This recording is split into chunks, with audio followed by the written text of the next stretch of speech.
will contribute to normalize your blood cholesterol levels. And that is, of course, good for us because we advised already in 2009 people to consume 2.5 gram omega-3 daily to get the effect of their body. So this is similar to the European Food Safety Authority recommend now.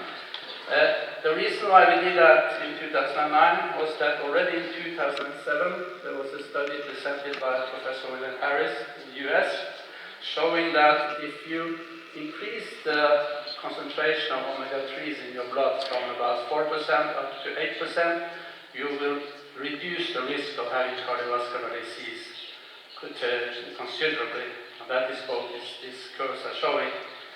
And of course, the question is then, how do you get 8% of omega-3s in your blood?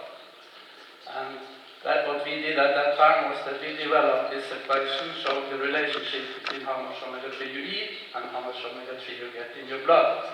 So I'll give you an example. If you consume about half a gram of omega-3 a day, you will get about 4% in your blood. So that is not enough. But if you consume 3 gram omega-3 a day, you will get around 8% in your blood. So that is the level of omega-3 that you need to consume every day to get up to the 8%, which will give you the heart health protection.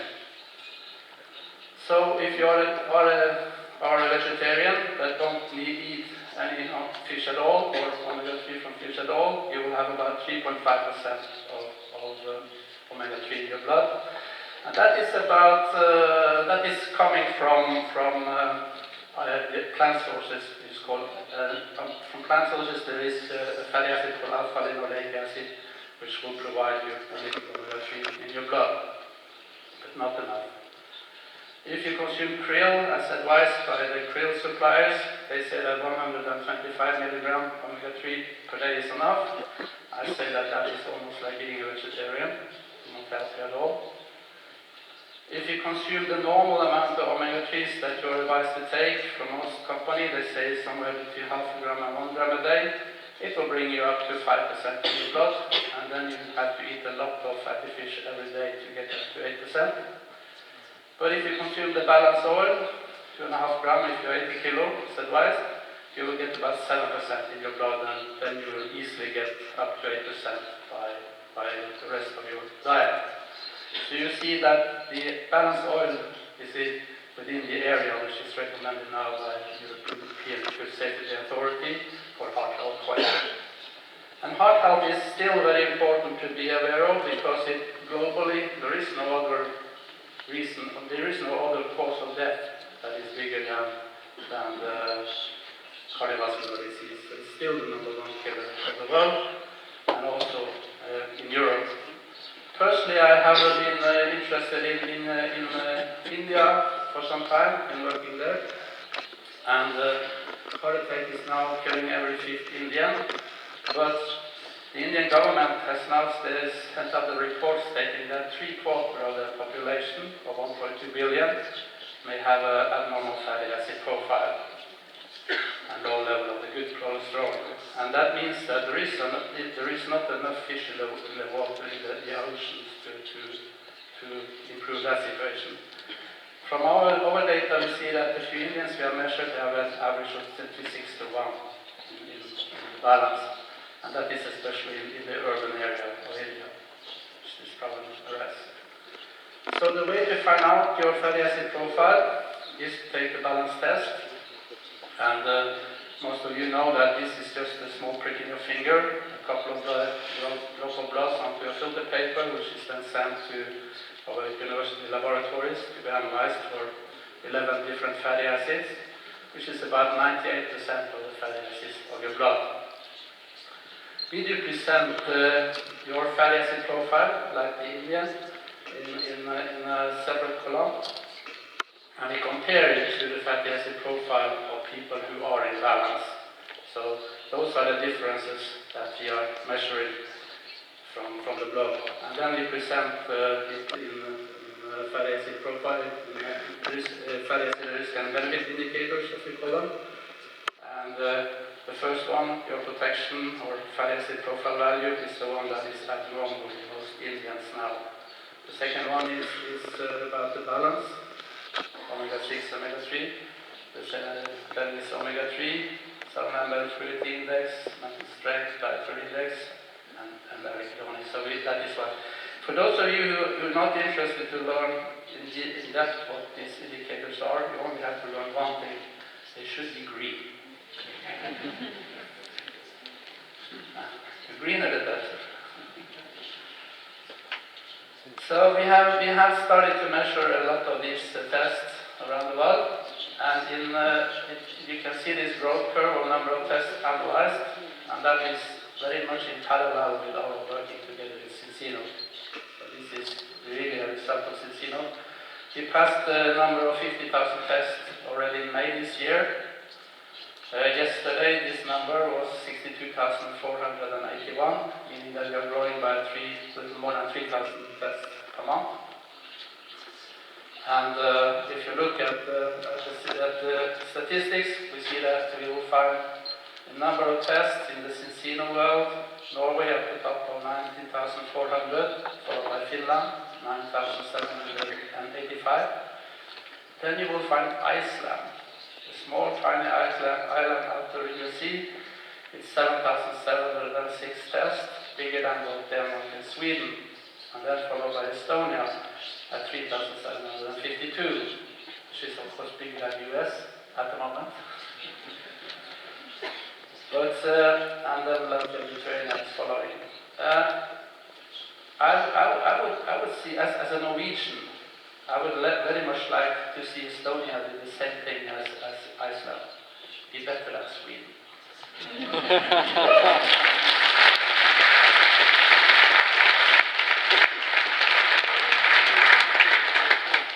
So when you're better than Sweden, we come back and make a really big event, even bigger.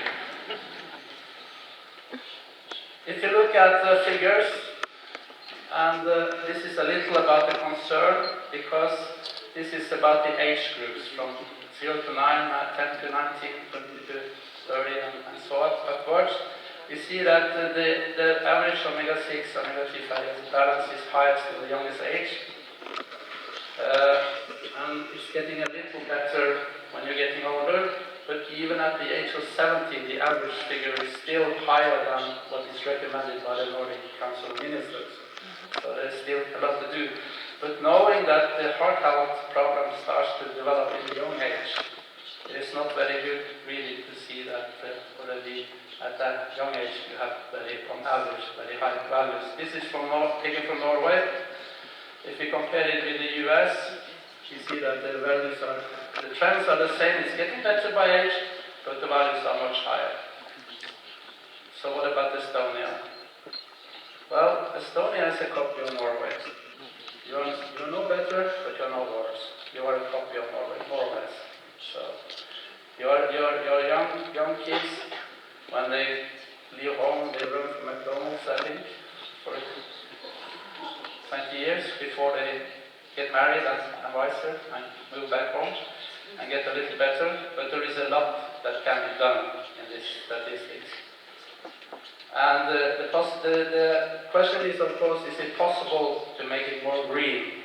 And this is the result that we are taking from our questionnaires. The first group is the one that do not take any omega-3s at all. They have an average of 11.9 to 1 in the EU and 25.3 to 1 in the United States. Those who do take omega-3, any omega-3 daily, they have an average of 7 to 1 in the EU and 16 to 1 in the US. In the US they probably use the krill. But the one that takes the balanced oil daily as recommended, they are 3 to 1 in both the EU and the US. This really tells you that it doesn't really matter what your present situation are. You can be green within 120 days if you do as we tell you. If you compare Norway and Iceland, we see that the figures are more or less the same. The reason why I use this is just to show that Norway is an oil country. You take the balanced oil. While Iceland is a balanced shake country. They use the balanced shake. The results are the same. And that is also documented through clinical trials at the hospital in Iceland. If you look at the Estonian values, you see that the one that takes the shake has an average of 4.1 to 1, while the one that takes the oil is 3.7 to 1. The one that uses other omega-3s is 8.1 to 1, and the one that uses nothing at all, no omega-3s, or say they do not take omega-3, has an average of 11.4 to 1. And so there is still a lot to be gained also in Estonia. The alternative to the balanced oil is the balanced shake, and that gives you the same oil as the balanced oil, of course, the same amount of omega-3, the same amount of polyphenols, but in addition you also get the vitamins and the minerals, and you get some beta-glucans. And I will show you a little later why beta-glucans are important.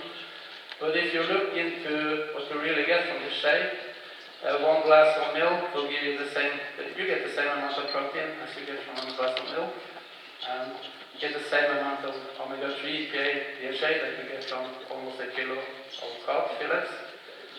You also get a lot of vitamins and minerals and protective factors from the fruits and vegetables, and you actually get the same as you would if you take 5 a day. So it will give you 5 a day, it will give you the protein you need, it will give you also the omega-3s and polyphenols. So it is actually a good product. But remember that I didn't say why you should take the beta-glucans also right now, because I will tell you that a little later. And I will tell you that because we have got about 2 million euros to document further on what you do. So this is a big project that we are doing together with the research institute in Iceland, Finland, the Netherlands and Italy, and together with some other companies. And I give you just a short look into what we're doing here. The first things we try to document is what we call bioavailability. That means that how much of the things we supply with, the balanced oil, the balanced shake, how much is absorbed and get into your blood. The fraction which is getting into your blood, because the rest you don't use, it goes through. So the bioavailability is important. What we do know is that the fat you eat has to be broken down to smaller pieces in the small intestine before it can be absorbed by the body. But if everything works normal, then we see that about 95 to 98% of your fat will be absorbed. So fat absorption is very efficient. But we also know that from other studies, I will show you this, is a little difficult for me to explain this in detail, but this is a picture taken from our work with the Norwegian champion in football, in women's football, Ilse. These women had an average of 12 to 1, and we balanced them to an average of 2.9 to 1, and that went well. And you can see the values here for the individual players. If you start at the left, you will see the first player went from 15.3 to 1 to 2.9 to 1, and so on. But within this group of players, we will find that there is one player that did not respond at all. One player went up from 5.3 to 1 to 6.5 to 1, and that player also took the balanced oil, like all the others. So this gave us the first info that there is something that doesn't work for some people. I cannot promise everybody to be in balance anymore, because we see people that are not getting into balance. So we are now working to try to group people into 3 different groups. One is the normal responders, that is most of you.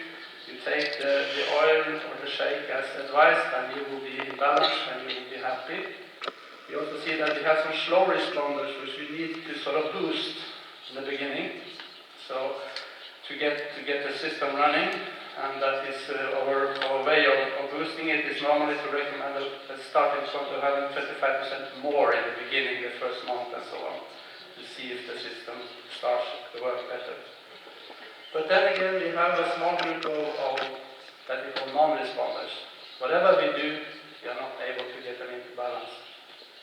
And we don't know the reasons, all the reasons. We know some of it because we see that some of this group is using different medication. But we suspect that the non-responders has some dysfunctions in the small intestine system, meaning that there is a lot of gastrointestinal difficulties, which is a thing that is